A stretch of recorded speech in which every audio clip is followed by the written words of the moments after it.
Special कहानी के नाजरीन अस्सलाम वालेकुम। स्पेशल कहानी लाया है आपके लिए एक और स्पेशल कहानी, तो आइए सुनते हैं। एक आदमी से किसी ने पूछा कि आजकल इतनी गुर्बत क्यों है। जवाब मिला, मेरे ख्याल में आज इतनी गुर्बत नहीं जितना लोगों ने शोर मचा रखा है।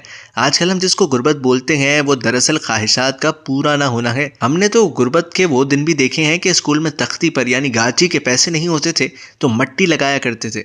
स्लेट पर स्लेटी के पैसे नहीं होते थे, बजरी का कंकर इस्तेमाल करते थे। स्कूल के कपड़े जो लेते थे वही ईद पर भी पहन लेते थे।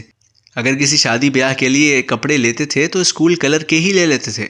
कपड़े अगर फट जाते तो सिलाई करके बार बार पहनते थे। जूता भी अगर फट जाता बार बार सिलाई करवाते थे।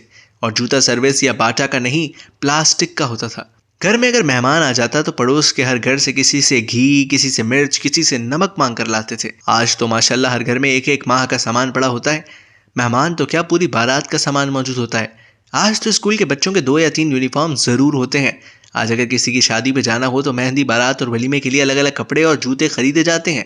हमारे दौर में एक चलता फिरता इंसान जिसका लिबास 300 तक और बूट 200 तक होता था और जेब खाली होती थी। आज का चलता फिरता नौजवान जो गुर्बत का रोना रो रहा है, उसकी जेब में 30,000 का मोबाइल, कपड़े कम से कम 2,000 के, जूता कम से कम 3,000 का। गुर्बत के दिन तो वो थे जब घर में बत्ती जलाने के लिए तेल नहीं होता था। रुई को सरसों के तेल में डुबोकर जला लेते। आज के दौर में ख्वाहिशों की गुर्बत है। अगर किसी की शादी में शामिल होने के लिए 3 जोड़े कपड़े या ईद के लिए 3 जोड़े कपड़े न सिला सके, वो समझता है कि मैं गरीब हूँ। आज ख्वाहिशात का पूरा न होने का नाम गुर्बत है।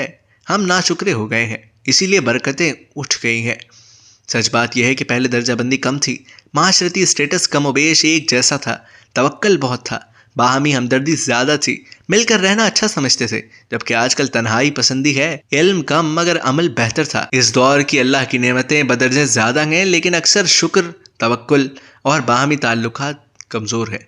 अल्लाह करीम हम सबको कामिल हिदायत बख्शे, आमीन।